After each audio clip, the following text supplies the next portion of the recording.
तो दोस्तों मैं फिर से हाजिर हूं आपके लिए एक नया वीडियो लेके। सबसे पहले आप सभी लोग को ढेर सारी बधाइयां। जी हां, जिसका इंतजार हम सालों से करते हुए आ रहे हैं, अब वो हकीकत में होने जा रहा है। क्यों अभी भी नहीं समझे? अच्छे दिन आ गए हैं। अरे भाई रुक जा, 2 मिनट, पूरी बात कंप्लीट करने दो मुझे। ऐसे विपक्षी दलों और नेताओं का मानना है, हाँ अब आ जाओ, हाँ ठीक, अब रुक जाओ, अब टॉपिक में बढ़ते हैं आगे, ठीक है।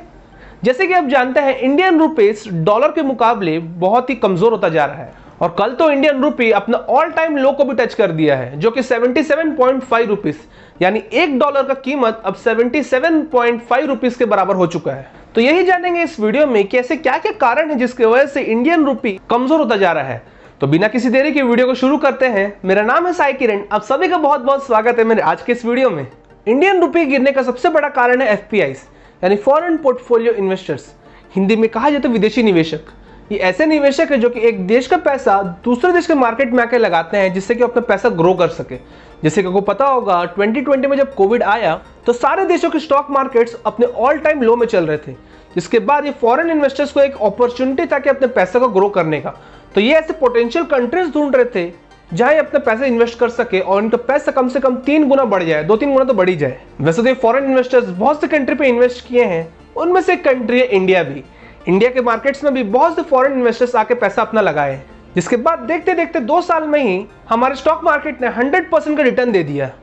पर अब बात यह आती है कि एफपीआईज अपने पैसा निकाल क्यों रहे हैं। इसका सबसे बड़ा रीजन है रिजर्व बैंक ऑफ इंडिया और यूएस फेडरल रिजर्व अपने इंटरेस्ट रेट्स को बढ़ा दिए हैं। जैसे कि अगर आप न्यूज में थोड़ा एक्टिव होता को पता होगा कि 2-4 दिन पहले ही आरबीआई ने अपने रेपो रेट्स को बढ़ा दिया है। अगर आपको रेपो रेट्स के बारे में नहीं पता है तो सरल शब्द में समझाता हूं, ज्यादा कॉम्प्लिकेटेड नहीं है। जैसे कि हम बैंक से लोन लेते हैं तो बैंक हमें कुछ इंटरेस्ट चार्ज करती है, उसी तरीके से जब कमर्शियल बैंक्स यानी आईसीआईसीआई बैंक, एसबीआई बैंक्स, ये बैंक्स हैं, जब आरबीआई से कैश बोरो करती है ये बैंक्स, तो आरबीआई भी इनसे कुछ इंटरेस्ट चार्ज करता है। तो वही इंटरेस्ट जो चार्ज करते हैं उसी कहते हैं रेपो रेट्स। तो अब वो रेपो रेट्स बढ़ा दिया गया है रिजर्व बैंक ऑफ इंडिया से भी, और इसके बढ़ाने के पीछे का रीजन क्या है? इन्फ्लेशन को कंट्रोल करना। तो आप बोलोगे इसके पीछे इन्फ्लेशन कैसे जुड़ा हुआ भाई? तो इसको भी समझते हैं एग्जाम्पल के तौर पे।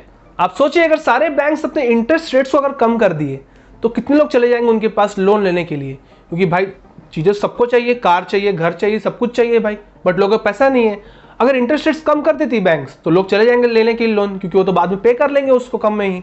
और जिसकी वजह से जो जो सेक्टर्स में वो जाएंगे लेने के लिए वहां बढ़ जाएगा डिमांड, और सप्लाई कम होने के कारण प्राइस बढ़ जाएगा, और प्राइस बढ़ा मतलब इन्फ्लेशन बढ़ गया। तो इन्हें डिमांड सप्लाई को कंट्रोल करने के लिए आरबीआई रेपो रेट्स को बढ़ा देती है, जिसकी वजह से इवेंचुअली बैंक्स को भी अपना इंटरेस्ट को बढ़ाना पड़ेगा। अगर बैंक्स इंटरेस्ट बढ़ाएंगे तो लोग उनके पास कम आएंगे, और लोग कम आएंगे तो मार्केट में पैसा थोड़ा कम जाएगा। मार्केट में अगर पैसा कम जाएगा तो इवेंचुअली डिमांड कम होगा, और सप्लाई नॉर्मल होने के कारण एक बैलेंसिंग आ जाएगा मार्केट में। तो ऐसे इन्फ्लेशन को कंट्रोल करती है आरबीआई या कोई भी सेंट्रल बैंक हो गए। तो इसी की वजह से मार्केट में एक पैनिक क्रिएट हो गया है, जिसकी वजह से एफपीआईज धीरे धीरे अपना पैसा मार्केट से निकाल रहे हैं।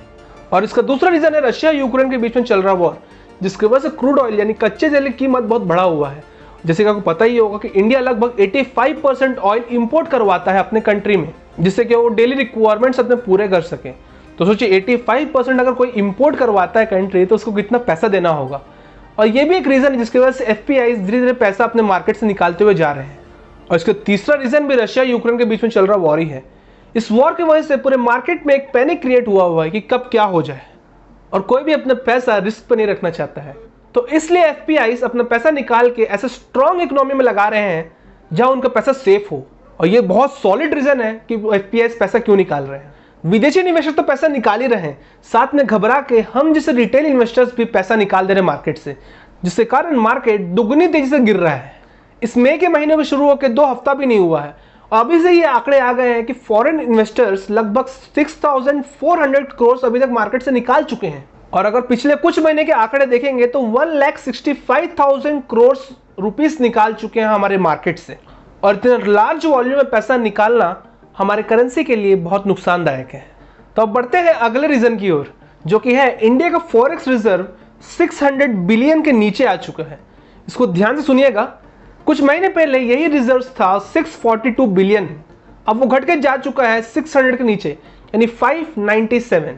तो सोचिए इन कुछ महीनों में इंडिया ने लगभग $45 बिलियन खर्च कर चुका है। तो अब आप पूछोगे कि फॉरेक्स रिजर्व क्या होता है। भाई इतना तो समझा दिए हैं, मेरे को पता ही नहीं है फॉरेक्स रिजर्व होता क्या है। तो अगर मेरे वीडियोस को फॉलो करते हो तो श्रीलंकन क्राइसिस में मैंने वीडियो में आपको बताया था कि फॉरेक्स रिजर्व होता क्या है। अगर आप उस वीडियो को देख ले तो जान जाओगे, अगर नहीं देखे हो तो कोई दिक्कत नहीं, मैं शॉर्ट में बता देता हूँ क्या होता है। फॉरेक्स रिजर्व वो रिजर्व होते हैं जो कि कंट्री इंपोर्ट जो करवाता है उसका पैसा चुकाता है। अगर कंट्री अपना करेंसी देने लगे तो कंट्री को ज़्यादा पैसा देना होगा, क्योंकि $1 कीमत जब 77 रुपीज़ है तो उसको ज़्यादा पैसा चुकाना होगा, और ज़्यादा पैसा चुकाना ना पड़े इसीलिए कंट्री अपने पास रखती है फॉरेन रिजर्व्स।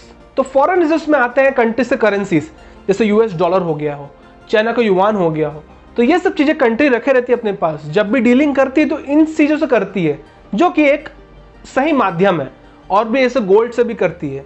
तो गोल्ड का भी रिजर्व है RBI के पास। तो ये जो रिजर्व्स हैं ये तेजी से अब घट रहे हैं। इसका सबसे पहला और सबसे बड़ा रीजन है FPIs, जो कि मैंने आपको बता चुका है। जब 2020 में FPIs आए थे तो डॉलर्स इन्वेस्ट किए थे। सीधी सी बात है, हमारे कंट्री में चलता है इंडियन रुपीस, तो करेंसी तो एक्सचेंज होगा ही, और घूम फिर कैसे भी करके वो डॉलर्स जो कन्वर्ट किए गए INR में, वो डॉलर पहुंच चुके हैं RBI के पास, जो कि RBI अपने फॉरेक्स में रखता है उसको। तो अब क्या हो रहा है, जो उस टाइम हुआ था वही रिवर्स हो रहा है। अब वो जो भी फॉरेन इन्वेस्टर्स हैं वो पैसा को निकाल रहे हैं, तो उनको चाहिए कन्वर्ट होकर डॉलर्स में। तो भाई ये जो डॉलर्स हैं हमारी गवर्नमेंट ही तो देगी उनको रिटर्न। तो अब बढ़ गया सप्लाई किसका, INR का, जो कि इंडियन रुपीस का बढ़ गया है, और घट गया किसका, डॉलर्स का। इसके कारण हमारे फॉरेन रिजर्व्स बहुत तेजी से घट रहे हैं, और इंडियन रुपये के सप्लाई के बढ़ने की वजह से इन्फ्लेशन दर बढ़ रहा है। तो सोचिए इस एक कनेक्शन किस तरीके से बैठ रहा है।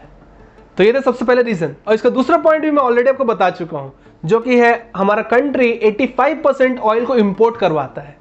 तो जो ऑयल को इंपोर्ट करवाता है वो पेमेंट कैसे करता है, ऑफ कोर्स फॉरेक्स रिजर्व से ही करेगा। अब इतने मात्रा में रेट बढ़ चुका है तो ज़्यादा पैसा देना पड़ रहा है, तो हमारा फॉरेक्स रिजर्व तेजी से घट रहा है।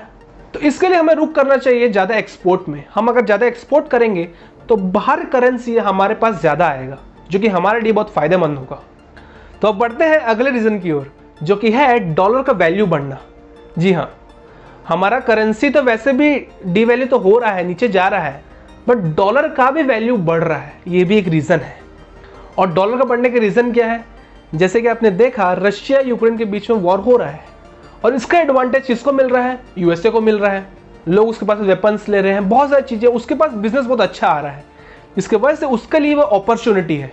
और सीधी सी बात है कि कोई भी कमज़ोर इकोनॉमी के साथ नहीं रहना चाहता, स्ट्रॉन्ग इकोनॉमी के साथ रहना चाहता है, और उसका वैल्यू बढ़ने की वजह से हमारा करेंसी का जो वैल्यू है वो नीचे जा रहा है। तो हमने ये रीज़न तो जान लिया जिसकी वजह से करेंसी हमारा नीचे जा रहा है। तो अब जान लेते हैं कि इस करेंसी के नीचे जाने से हमारे लिए क्या फ़ायदा है और क्या नुकसान है। देखिए, नुकसान तो मुझे बताने की ज़रूरत नहीं है, नुकसान तो सब है, बहुत कुछ है नुकसान में, बट फ़ायदा कुछ कुछ है। जैसे कि जो इंडिया से काम कर रहा है US में, तो भाई सीधी सी बात, उसको जो आएगा पैसा वो करेंसी एक्सचेंज होकर आएगा, तो उसको ज़्यादा मिलेगा क्योंकि डॉलर्स का प्राइस ऊपर है। और उसके लिए भी फायदेमंद है जो कि US में स्टॉक्स में इन्वेस्ट किया है, क्योंकि वो तो कन्वर्ट होकर ही इन्वेस्ट करेगा ना, तो वो इन्वेस्ट कर चुका ऑलरेडी, पैसा तो ऑलरेडी स्टॉक्स में लगा हुआ, तो उसको तो कोई नुकसान नहीं है। और दूसरा, जो एक्सपोर्ट करता है, जैसे कि हम अगर लार्जर एक्सपोर्टर हैं किसी चीज़ के, तो हमको फ़ायदा होगा क्योंकि हमें डॉलर में पैसा मिलेगा। तो ऑफकोर्स अगर प्राइस डॉलर का बढ़ा हुआ है तो ये हमारे लिए फ़ायदेमंद हो कंट्री के लिए, नुकसान उसके लिए होगा जो इम्पोर्ट करवा रहा है। तो ये रहे फ़ायदे। तो अब बढ़ते नुकसान की ओर। देखा जाए तो नुकसान तो सब में है, पर एक चीज़ में अगर नुकसान होगा तो ये चीज़ बाकी चीज़ों में नुकसान करेगा, वो है फ्यूल, यानी पेट्रोल या डीजल के प्राइसेस बढ़ना। देखिए, लगभग चीज़ें हमारे इंडिया में या कोई से भी कंट्री में होता है तो ट्रांसपोर्टेशन से ही पहुंचता है, वो खाना हो या सीमेंट हो या कुछ भी हो। तो सिंपल सी बात है, जब फ्यूल का प्राइस बढ़ेगा तो ट्रांसपोर्टेशन का प्राइस बढ़ जाएगा, और ट्रांसपोर्टेशन का प्राइस बढ़ेगा तो कुछ भी उसके ऊपर ट्रांसपोर्ट किया जा रहा है उन सब के चीज़ें का प्राइस बढ़ जाएगा। तो ये सब चीज़ आखिरी में मार पड़ेगी तो वो गरीब को पड़ेगी और हम जैसे मिडिल क्लास लोगों को पड़ेगी। तो ये रहे स्ट्रॉन्ग रीजन जिसकी वजह से हमारा करेंसी गिर रहा है। वैसे एनालिस्ट को माने जाए तो ये भी कहना है कि आने वाले कुछ महीनों में हमारा करेंसी हो जाएगा 78 to 79, यानी $1 की कीमत 78 to 79 में पहुंच जाएगा। अब देखना है कि आगे क्या होता है। तो ये रहा आज का वीडियो। आई होप आपको आज का वीडियो समझ में आ गया होगा। अगर मेरा वीडियो अच्छा लगा तो लाइक और सब्सक्राइब करना मत भूलिएगा। और हाँ, अगर आपको बिग बाजार के बारे में जानना है कि आखिर बिग बाजार क्यों नुकसान में गया और इसके पीछे कारण क्या है, तो इस वीडियो को जरूर देखिएगा। नमस्ते।